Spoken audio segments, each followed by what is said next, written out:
ಪ್ರಶ್ನೆ ಸಂಖ್ಯೆ 133, 164 ಮತ್ತು 144 ಸನ್ಮಾನ್ಯ ಶಾಲಾ ಶಿಕ್ಷಣ ಮತ್ತು ಸಾಕ್ಷರತಾ ಸಚಿವರಿಗೆ. ಸಚಿವರು. ಮಾನ್ಯ ಅಧ್ಯಕ್ಷರೇ, ಉತ್ತರವನ್ನು ಒದಗಿಸಲಾಗಿದೆ. ಸನ್ಮಾನ್ಯ ಸಭಾಪತಿಗಳೇ, ಉತ್ತರವನ್ನು ಒದಗಿಸಿದ್ದಾರೆ. ಆದರೆ ನನಗೆ ಸ್ಪಷ್ಟವಾದ ಅದು ಮಾಹಿತಿ ಸಿಗ್ತಾ ಇಲ್ಲ. ಈ ಶಾಲೆ ಮತ್ತು ಶಾಲಾ ಕಾಲೇಜು ಶೌಚಾಲಯ ಹಾಗೂ ಸ್ವಚ್ಛತೆಯ ಕೆಲಸವನ್ನು ನಿರ್ವಹಿಸಲು ಕಾಯಂ ಸಿಬ್ಬಂದಿಯನ್ನು ನೇಮಿಸಲಾಗಿದೆಯೇ? ಇಲ್ಲದಿದ್ದರೆ ಕಾರಣಗಳೇನು ಅಂತ ಹೇಳಿದ್ದೀನಿ. ಅವ್ರು ಯಾವುದು ಹುದ್ದೆ ಮಂಜೂರು ಆಗಿಲ್ಲ ಅಂತ ಹೇಳಿದ್ದಾರೆ. ಬಟ್ ನನಗೆ ಮೇಲುಸ್ತುವಾರಿ ಸಮಿತಿಯವರೇ ಆಯ್ಕೆ ಮಾಡ್ಕೊಳ್ಳೋ ಅವಕಾಶ ಕೊಟ್ಟಿದ್ದೀವಿ ಅಂತ ಹೇಳ್ತಾ ಇದ್ದಾರೆ. ಆದರೆ ಮೇಲುಸ್ತುವಾರಿ ಸಮಿತಿ ಮಾಡಲಿಕ್ಕೆ ಯಾರೂ ಸಿಗ್ತಾ ಇಲ್ಲ ಸನ್ಮಾನ್ಯ ಸಭಾಪತಿಗಳೇ. ಆದರೆ ಯಾಕೆ ಈಗ ಯಾರನ್ನ ನೇಮಕ ಮಾಡಬಾರ್ದು ಅಂತ ಕ್ವಶನ್ ಇದೆ, ಅದಕ್ಕೆ ಉತ್ತರ ಇಲ್ಲ. ಎರಡನೇ ಉಪಪ್ರಶ್ನೆ, ಒಂದು ವೇಳೆ ಕಾಯಂ ಸ್ವಚ್ಛತಾ ಸಿಬ್ಬಂದಿ ಇಲ್ಲದಿದ್ದರೆ ಶೌಚಾಲಯ ಹಾಗೂ ಸ್ವಚ್ಛತೆ ಕೆಲಸವನ್ನು ಹೊರಗುತ್ತಿಗೆ ಸಂಸ್ಥೆಗಳ ಮೂಲಕ ನಿರ್ವಹಿಸಲು ಅವಕಾಶ ಮತ್ತು ಅನುದಾನ ಒದಗಿಸುವ ಕುರಿತು ಸರ್ಕಾರ ನಿಲುವೆ ಅಂತ ಹೇಳಿದ್ರೆ ಅದು ಮೊದಲನೇ ಪ್ರಶ್ನೆ ಕೊಟ್ಟು ಉತ್ತರನೇ ಕೊಟ್ಟಿದ್ದಾರೆ. ಮತ್ತು ಸರ್ಕಾರಿ ಪದವಿ ಪೂರ್ವ ಕಾಲೇಜುಗಳಲ್ಲಿ ಮಾತ್ರ ಇದ್ದಾರೆ ಅಂತ ಹೇಳ್ತಾ ಇದ್ದಾರೆ. ಹಾಗಾಗಿ ನನಗೆ ಪ್ರಶ್ನೆ ಬಂದಿರೋದು, ಪ್ರಾಥಮಿಕ ಪ್ರೌಢದಲ್ಲಿ ನೀವೇನು ಈ ಅನುದಾನ ಬಿಡುಗಡೆ ಮಾಡ್ತಾ ಇದ್ರೆ ನಮ್ಮ ಸರ್ಕಾರಕ್ಕೆ ಅಭಿನಂದನೆ ಸಲ್ಲಿಸ್ತೀನಿ. ಮೊದಲಿದ್ದಿರ್ತಕ್ಕಂಥ ಈ ಸರ್ಕಾರ ಬಂದ್ಮೇಲೆ ಡಬಲ್ ಆಗಿದೆ. ಆದರೆ ಆ ಹಣನೂ ನಮಗೆ ಸಾಕಾಗ್ತಾ ಇಲ್ಲ. ಯಾರೂ ಸಹ ಈ ಶೌಚಾಲಯ ಸ್ವಚ್ಛತಾ ಕಾರ್ಯಕ್ಕೆ ಯಾರೂ ಸಿಗ್ತಾ ಇಲ್ಲ. ಹಾಗಾಗಿ ನೀವು ಇದನ್ನು ಏನು ಪ್ಲ್ಯಾನ್ ಮಾಡಿದ್ದೀರಾ? ಯಾರು ಮಾಡಬೇಕು ಈಗ? ಯಾಕಂದರೆ ನೀವು ಮಕ್ಕಳು ಮಾಡಬಾರ್ದು ಅಂತ ಹೇಳ್ತೀರಾ, ಮತ್ತು ಶಿಕ್ಷಕರು ಮಾಡಬಾರ್ದು. ಇನ್ಯಾರು ಮಾಡ್ತಾರೆ? ಇದಕ್ಕೆ ಯಾರು ನೇಮಕ ಆಗ್ತಾ ಇಲ್ಲ. ಅದಕ್ಕೆ ಅವರ ಉತ್ತರ ಕೊಟ್ಟ ಮೇಲೆ ನಂದು ಮೂರನೇ ಪ್ರಶ್ನೆ ಇದೆ ಸನ್ಮಾನ ಸಚಿವರು. ಮಾನ್ಯ ಅಧ್ಯಕ್ಷರೇ, ಯೂಶಲಿ ಏನಾಗ್ತದೆ ಅಂದರೆ SDMC ಅವರಿಗೆ ನಾವೇನು ಮೇಂಟೆನೆನ್ಸ್ ಅಂತ ಹೇಳಿ ಕೊಡ್ತೀವಿ ಅದರೊಳಗೆ 10% ಮಾತ್ರ ಈ ಶೌಚಾಲಯ ಇದಕ್ಕೆ ಮಾಡಬೇಕು ಅಂತ ಹೇಳಿದೆ. ಅದನ್ನು ಇವಾಗ ನಾವು ಕೂಡ ಇಲಾಖೆಯಲ್ಲಿ ಮಾತಾಡಿ ಆದಷ್ಟು ಬೇಗ ಅಂದರೆ ಒಂದು 15 ಇಲ್ಲಾಂದರೆ ಒಂದು ತಿಂಗಳೊಳಗೇ ಅದನ್ನು 10ರಿಂದ ಒಂದು 30% ಆದರೂ ಮಾಡಬೇಕು ಅಂತಕ್ಕಂಥ ಚಿಂತನೆಯನ್ನು ಮಾಡ್ತೀವಿ. ಯಾಕೆಂದರೆ ಅವ್ರು ಹೇಳೋದು ಕರೆಕ್ಟೇ. ಯಾಕೆಂದರೆ ಒಂದು ಕಡೆಗೆ ಮಾಧ್ಯಮದಲ್ಲಿ ಕೆಲವು ಕಡೆಗೆ ಬಂದ್ಬಿಡ್ತದೆ ಟೀಚರ್ಸು ಇಲ್ಲ ಮಕ್ಕಳು ಈ ಥರ ಶೌಚಾಲಯ. ಯಾಕೆಂದರೆ ನಾವು ಭಾಳ ಸ್ಟ್ರಿಕ್ಟಾಗಿ ಹೇಳಿದ್ದೀವಿ, ಯಾವುದೇ ಕಾರಣಕ್ಕೂ ಕೂಡ ಮಕ್ಕಳು ಶೌಚಾಲಯವನ್ನು ತೊಳಿತಕ್ಕಂಥ ಪದ್ಧತಿ ನಮ್ಮ ಇಲಾಖೆಯಲ್ಲೂ ಇಲ್ಲ ಅಂಥೇಳಿ. ಕಾಲೇಜಸ್ಸಿಗೆ ಏನಾಗುತ್ತೆ ಅಂತ ಹೇಳಿದರೆ, ಈಗ ನಾವು CO ಕೂಡ ಡಿಸ್ಟ್ರಿಕ್ಟ್ CO ಹಂತದಲ್ಲೂ ಕೂಡ ಅವರಿಗೆ ಅನುದಾನ ಹೆಚ್ಚು ಮಾಡಿ ಔಟ್ಸೋರ್ಸ್ ಮಾಡಿ ಅವ್ರ ಕಡೆಯಿಂದನೇ ಡೈರೆಕ್ಟಾಗಿ ಕಾಲೇಜ್ಗಳಿಗೆ ಕೊಡಬೇಕು ಅಂತ ಹೇಳಿ ತೀರ್ಮಾನ ಮಾಡ್ತಾ ಇದ್ದೀವಿ. ಹಣ ಬಿಡುಗಡೆ ಮಾಡ್ತಕ್ಕಂಥದ್ದು ಅವ್ರು ಒಪ್ಕೊಂಡಿದ್ದಾರೆ ಒಂದು ಕಡೆಗೆ ಅದನ್ನು ಮಾಡೋದು. ಮತ್ತು ಅದ್ರ ಜೊತೆಗೆ ನಾವು ಕೂಡ ನಮ್ಮ ಡಿಪಾರ್ಟ್ಮೆಂಟಲ್ಲೂ ಕೂಡ ಹೆಚ್ಚು ಅನುದಾನವನ್ನು ಕೊಡ್ತಕ್ಕಂಥದ್ದು ವ್ಯವಸ್ಥೆಯನ್ನು ಆದಷ್ಟು ಬೇಗ ನಾವು ಮಾಡಿ, ಏನು ಈ 10% ಇದೆ ಅದನ್ನು ಜಾಸ್ತಿ ಮಾಡಲೇಬೇಕಾಗ್ತದೆ ಆದಷ್ಟು ಬೇಗ. ಯಾಕೆಂದರೆ ಹುದ್ದೆ ತೊಗೊಳ್ತಕ್ಕಂಥದ್ದು ಯಾವುದೇ ಥರದ ಫೈನಾನ್ಸ್ ಡಿಪಾರ್ಟ್ಮೆಂಟಿಂದ ನಾವು ಕಳಿಸಿದಾಗಲೂ ಕೂಡ ಯಾವುದೇ ಥರದ ಪ್ರಪೋಸಲ್ ಇಲ್ಲ ಈಗ ಆಸ್ ಇಟ್ ಇಸ್. ಆದರೆ ಶೌಚಾಲಯ ನಿರ್ವಹಣೆ ಮಾಡೋದಕ್ಕೆ ಏನು 10% ಇದೆ ಅದನ್ನು ಅಪ್ ಟು 20 ಇಲ್ಲಾಂದರೆ 25 ಇಲ್ಲಾಂದರೆ 30%ವರೆಗೂ ತೊಗೊಂಡು ಹೋದಾಗ ಒಂದು ಹಂತಕ್ಕೆ ಬರ್ತಾ ಇದೆ. ಅದನ್ನು ನಾವು ಮಾಡಿಕೊಡ್ತಕ್ಕಂಥ ವಿಶ್ವಾಸವನ್ನು ಕೂಡ ನಾನು ಕೊಡಲಿಕ್ಕೆ ಇಷ್ಟಪಡ್ತೀನಿ. ಮತ್ತು ಮೇಸ್ಟ್ರುಗಳಿಗೆ ಅದು ಕಮ್ಮಿ ಆಗ್ತದೆ ಅವಾಗ ಬೇರೆ ಕೆಲಸ ಮಾಡೋದಕ್ಕೆ ಮತ್ತು ಪಾಠ ಹೇಳ್ಕೊಡೋದಕ್ಕೂ ಕೂಡ ಅವ್ರಿಗೆ ಅನುಕೂಲ ಆಗುತ್ತೆ ಅಂತಕ್ಕಂಥದ್ದು ವಿಶ್ವಾಸವನ್ನು ಕೊಡಲಿಕ್ಕೆ ಇಷ್ಟಪಡ್ತೀನಿ. ಮಧುಮದೇಗೌಡ ಸಚಿವರು 10%ಅನ್ನು 20% ಅಥವಾ 30% ಮಾಡ್ತೀವಿ ಅಂತ ಹೇಳಿದ್ದಾರೆ. ಆದರೆ ಅವ್ರದ್ದು ಅಲ್ಲಲ್ಲ, ನಾನು ಹೇಳ್ತಾ ಇರೋದು ಅವ್ರದ್ದು 10% ಮಾತಾಡಿ. ಮಧುಮದೇಗೌಡ ಈ ಕಡೆ ಮಾತಾಡು. 10,000 ರೂಪಾಯಿ ವರ್ಷಕ್ಕೆ ಇವರು ನಿಗದಿ ಮಾಡಿರ್ತಕ್ಕಂಥದ್ದು 10,000 ರೂಪಾಯಿ. 10,000ದಲ್ಲಿ 10% ಇದ್ದರೆ ಅದು 1,000 ರೂಪಾಯಿ ಆಗ್ತದೆ. ಈಗ 20% ಮಾಡಿದ್ರು 2,000 ರೂಪಾಯಿ ಆಗ್ತದೆ. 2,000 ರೂಪಾಯಿ ವರ್ಷಕ್ಕೆ 2,000 ರೂಪಾಯಿನೇ ಇಲ್ಲಿ ಯಾರು ಟಾಯ್ಲೆಟ್ ಕ್ಲೀನ್ ಮಾಡೋಕ್ಕೆ ಯಾರೂ ಸಿಗೋದೂ ಇಲ್ಲ. ನೀವು 30% ಮಾಡಿದ್ರೂ ಭಾಳ ಕಷ್ಟ ಆಗ್ತದೆ. ಅದರಿಂದ ನೀವು ಬೇಸ್ ಲೈನ್ನ ನೀವು ಜಾಸ್ತಿ ಮಾಡ್ದೇ ಹೋದರೆ ಪ್ಲಸ್ ಅನುದಾನ ಕೊಡುವಂಥ ಅನುದಾನನೂ ಕೂಡ ತಾವು ಹೇಳಿದ್ದೀರಿ, ಅನುದಾನ ಇದ್ದಂಥ ಸಂದರ್ಭದಲ್ಲಿ ನಾವು ಬಿಡುಗಡೆ ಮಾಡ್ತೀವಿ ಅಂತ.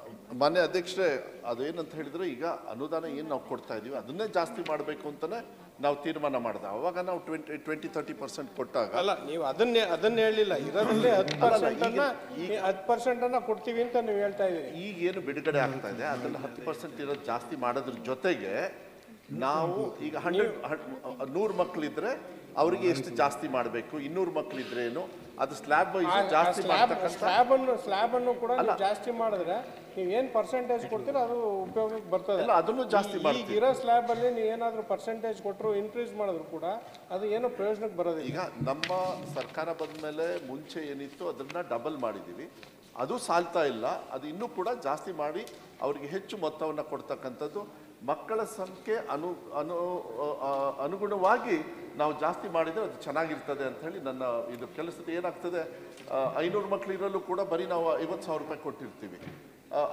25 ಮಕ್ಕಳು ಇರಲು ಕೂಡ 50,000 ರೂಪಾಯಿ ಕೊಟ್ಟಿರೋದು, ಅದು ತಾರತಮ್ಯ ಆಗ್ತದೆ. ಆದರೆ ಅದನ್ನ ಸ್ಲ್ಯಾಬ್ ಸಿಸ್ಟಮ್ ಅಲ್ಲಿ ಮಾಡ್ಬೇಕಂತ ಇಲಾಖೆಯಲ್ಲಿ ಈಗಾಗಲೇ proposal I think within 1 month. ಇದರ ಜೊತೆಗೆ ಇದನ್ನ ಹೊರಗುತ್ತಿಗೆ ಮಾಡೋದಕ್ಕೆ ತಾವು ಅನುಕೂಲ ಮಾಡಿಕೊಟ್ರೆ ಒಳ್ಳೇದು ಅಂತ ಇಲ್ಲ, ಅದೇ ಪ್ಲಾನ್ ಅದೇ ಕೂಡ. ಈಗ ಗ್ರಾಮಾಂತರ ಪ್ರದೇಶದಲ್ಲಿ ಇದನ್ನ ತೊಳಿಲಿಕ್ಕೆ ಯಾರು ಸಿಗ್ತಾ ಇಲ್ಲ, ಗ್ರಾಮಾಂತರ ಪ್ರದೇಶದಲ್ಲಿ ಇರ್ತಕ್ಕಂಥವ್ರು ಯಾರು ಸಿಗ್ತಾ ಇಲ್ಲ, ಅದರಿಂದ ಹೊರಗುತ್ತಿಗೆಗೆ ನೀವು ಇದನ್ನ ಅನುಕೂಲ ಮಾಡಿಕೊಡ್ಬೇಕು ಅಂತ ನಾವು ಯಾರನ್ನೂ ತಗೊಳ್ಳಿಲ್ಲ ಅಂದ್ರೆ ಅದನ್ನ ಹೊರಗುತ್ತಿಗೆ ತಗೊಳ್ಬೇಕು ಅಂತಕ್ಕಂಥ ನಿಟ್ಟಿನ ಮೇಲೆ ನಾವು ಈ ತೀರ್ಮಾನಗಳನ್ನು ತಗೊಳ್ತಾ ಇದೀವಿ. ಅದಕ್ಕೆ 1 ತಿಂಗಳೊಳಗೆ ಒಂದು ತೀರ್ಮಾನವನ್ನು ಸ್ಲ್ಯಾಬ್ ಸಿಸ್ಟಮ್ ಅಲ್ಲಿ ಮಾಡ್ತೀವಿ. ಅವಾಗ ವರ್ಕ್ ಲೋಡ್ ಮೇಲೂ ಕರೆಕ್ಟಾಗಿ ಕೆಲಸ ಮಾಡ್ಲಿಕ್ಕೂ ಕೂಡ ಅದು ಸರಿ ಆಗ್ತದೆ.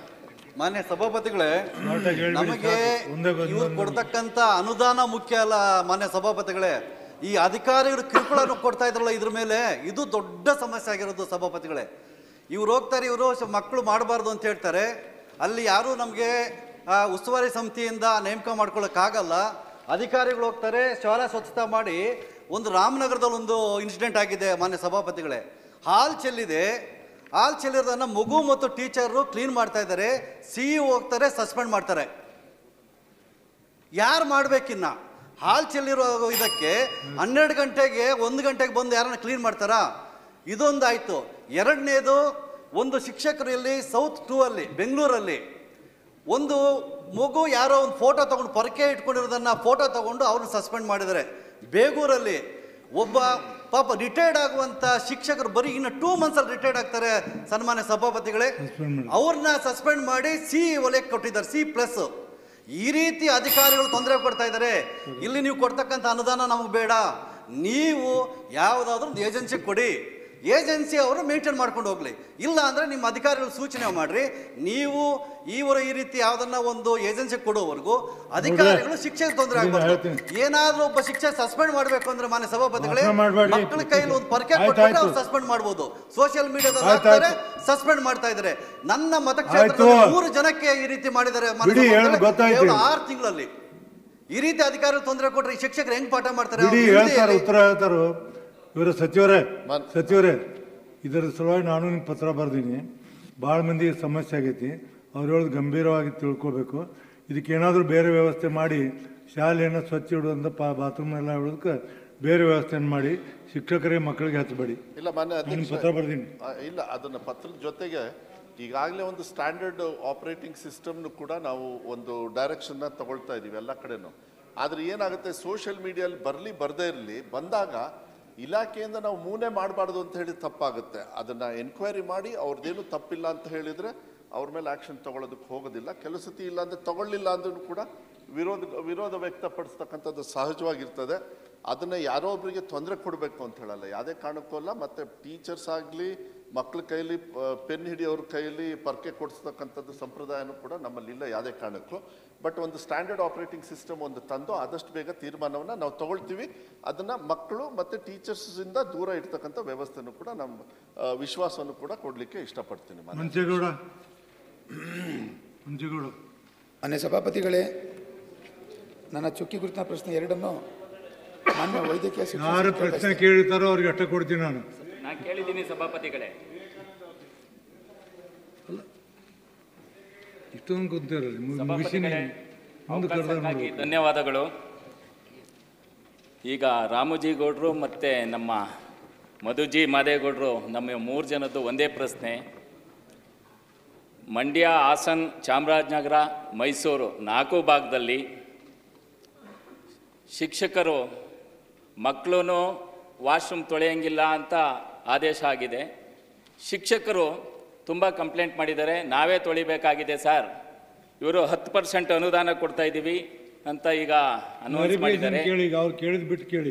10% ಇವರು ಯಾರ್ದು 1,000 ರೂಪಾಯಿ ಸಿಗುತ್ತೆ ಅವ್ರಿಗೆ, ಯಾರಿಗೂ ಯಾವ ಶಾಲಾ ಕಾಲೇಜ್ಗೂ ಸೇರಿಲ್ಲ ಅದು ದುಡ್ಡು. ನೀವು ದಯಮಾಡಿ ಗ್ರಾಮ ಪಂಚಾಯಿತಿ, ತಾಲೂಕ್ ಪಂಚಾಯಿತಿ, ಜಿಲ್ಲಾ ಪಂಚಾಯಿತಿ, ಪುರಸಭೆ, ನಗರಸಭೆ, ಪಟ್ಟಣ ಪಂಚಾಯಿತಿ, ಕಾರ್ಪೊರೇಷನ್ ಬರುತ್ತೆ, ನೀವು ಆದೇಶ ಮಾಡೋವರೆಗೂ ಒಂದು ಆದೇಶ ಹೊಡಿಸಿ ಅಲ್ಲಿ ಸ್ಥಳೀಯ ಸಂಸ್ಥೆಗೆ ಎಲ್ಲೆಲ್ಲಿ ಬರ್ತವೆ ಸ್ಕೂಲು, ಆ ಸ್ಕೂಲ್ಗಳಲ್ಲಿ ಸ್ವಚ್ಛತೆ ಮಾಡಿ ಅಂತ ಪೌರ ಕಾರ್ಮಿಕರಿಗೆ ಸ್ಯಾಟರ್ಡೇ ಸಂಡೇ 1 ದಿವಸ 2-3 ಅವರ್ಸು ಕ್ಲೀನ್ ಮಾಡಿಸ್ಕೊಡಿ ಅಂತ ಮನವಿ ಮಾಡ್ತಾ ಇದ್ದೀನಿ ಸರ್. ರೈಟ್ ಸಚಿವರು. ಮಾನ್ಯ ಅಧ್ಯಕ್ಷ, ಅದು ಬೇರೆ ಇಲಾಖೆಯವ್ರ ಜೊತೆಗೆ ಮಾತಾಡಿಕೊಂಡು ಏನಾದ್ರು ಅನುಕೂಲ ಅವ್ರು ಮಾಡಿಕೊಡೋದಾದ್ರೆ ಯಾವಾಗಲೂ ಕೂಡ ಸ್ಟ್ಯಾಂಡ್ ಬೈಗೆ ನಾವು ಮಾಡ್ಕೊಡ್ತಾ. ಅಧ್ಯಕ್ಷರೇ, ಒಂದು ಸಜೆಷನ್ ಪುಟ್ಟಣ್ಣ ಒಂದು ಸಜೆಷನ್ ಯಾರು ಕ್ವಶನ್ ಕೇಳ್ತಾ ಅವ್ರು ಕೊಟ್ಟಿರ್ತೀನಿ. ಅಲ್ಲ, ನಾನು ಅದ್ರಲ್ಲಿ ಮಾತಾಡ್ತೀನಿ. ನಾನು ಇನ್ನೊಂದು ನಮ್ಗೆ ಕೊಟ್ಟಿದ್ರೆ 330 ಕೊಟ್ಟಿದ್ದೀರಿ, ಅದ್ರಲ್ಲಿ ಮಾತಾಡ್ತೀವಿ ನಾವು, ಅದರಲ್ಲೇ ಮಾತಾಡ್ತೀವಿ. ನಾ ಹೇಳ್ತೀನಿ ಕ್ವಶನ್ ಆನ್ಸರ್ ಮುಗ್ಸಾಕ ನೋಡಿ ಹೋದ್ರು ಮಂಜೇಗೌಡ ಹೇಳಿದ್ರಲ್ರಿ. ಎಲ್ಲ ಸಿಗ್ಲಿಲ್ಲ, ಉತ್ತರ ಸಿಗ್ಲಿಲ್ಲ, ಉತ್ತರ ಮೊದಲು ಸಿಗ್ಲಿಲ್ಲ. ಶ್ರೀರಂಗಪಟ್ಟಣ ತಾಲೂಕು ಮಾನ್ಯ ಅಧ್ಯಕ್ಷರೇ, 75 ವರ್ಷ ಆಗಿದೆ ಶಾಲೆ, ಕಾಮನ್ ಆಗಿ ಹೇಳಿದ್ರು. ಶಾಲಾ ಕಾಲೇಜು ಎರಡೂ ಇದೆ. 350 ಜನ ಟೀಚರ್ಸ್ ಇದ್ದಾರೆ, ಮಕ್ಕಳು 350 ಜನ. ಒಂದೇ ಒಂದು ವಾಶ್ರೂಮ್ ಇದೆ ಸರ್, ಒಂದೇ ವಾಶ್ರೂಮ್ ಇರೋದು. ನೀವು ಬೇಕಾದ್ರೆ ಯಾರು ಕಳಿಸಿ. ಲೆಟರ್ ಕೊಡ್ರಿ, ಮಾಡ್ತಾರೆ. ಈ ಉತ್ತರ ಹೇಳಿದ್ರು. ಮಾನ್ಯ ಅಧ್ಯಕ್ಷರೇ, ಅವ್ರು ಏನು ಸಜೆಷನ್ಸ್ ಕೊಟ್ಟಿದ್ದಾರೆ ಅಲ್ಲಿ ಜಿಲ್ಲಾ ಪಂಚಾಯತಿ, ತಾಲೂಕ್ ಪಂಚಾಯತಿ ಇಲ್ಲ ಬೇರೆ ಬೇರೆ ಇದ್ರ ಡಿಪಾರ್ಟ್ಮೆಂಟ್ ಬರೋದ್ರಿಂದ ಅವ್ರ ಜೊತೆಗೆ ಮಾತುಕತೆ ಮಾಡಿಕೊಂಡು ಮಾಡೋಕ್ಕಾಗುತ್ತಾ ಅನುಕೂಲ ಒಂದು ಕಡೆಗೆ ನೋಡ್ತೀನಿ. ಶೌಚಾಲಯ ಒಂದೇ ಇದೆ ಅಂತ ಹೇಳಿ ನಾನು ಬೇಗ ಇಲ್ಲ, 1, 2, 3 ಎಷ್ಟು ಬೇಕೋ ಅದನ್ನ ಕಟ್ಸ್ಕೊಡ್ತಕ್ಕಂಥ ವ್ಯವಸ್ಥೆನ. ಸರ್, ಹೋದ ವರ್ಷ ನಾನು ಇದೇ ಅಧಿವೇಶನದಲ್ಲಿ ಮಾದೇವಪುರದಲ್ಲಿ ಶಾಲೆಗಳಿಲ್ಲ, ಕಾಲೇಜೇ ಇಲ್ಲ, ಕೊಠಡಿಗಳಿಲ್ಲ ಅಂತ ನಾನು ಮನವಿ ಮಾಡಿದ್ದೆ. ನೀವು ಮಾಡಿಕೊಡ್ತೀನಿ ಅಂತಂದ್ರಿ, ಇಲ್ಲಿವರೆಗೂ ಆಗಿಲ್ಲ. ಅದು ಈ ವರ್ಷ ಸ್ಟಾರ್ಟ್ ಆಗಿದೆ. ಹೈಸ್ಕೂಲಲ್ಲೇ PU ಕಾಲೇಜ್ ನಡೀತಾ ಇದೆ. ದಯಮಾಡಿ ನಾವು ಕೇಳೋದೇ ಒಂದೊಂದು ಪ್ರಶ್ನೆ ಸರ್, ಒಂದು ನಮಗೆ ಟೀಚರ್ಸ್ಗೆ ಆನ್ಸರ್ ಕೊಡೋಕ್ಕಾಗ್ತಾ ಇಲ್ಲ ಸರ್. ದಯಮಾಡಿ ಮಾಡಿಕೊಡಿ ಸರ್. ಮಾಡ್ಕೊಡ್ತೀನಿ, ರೂಮ್ಸ್ನು ಕೊಡ್ತೀನಿ. ವಿವೇಕಾನಂದ ನಮ್ಮನ್ನ ನೋಡಕ್ ಕಲೀರಿ.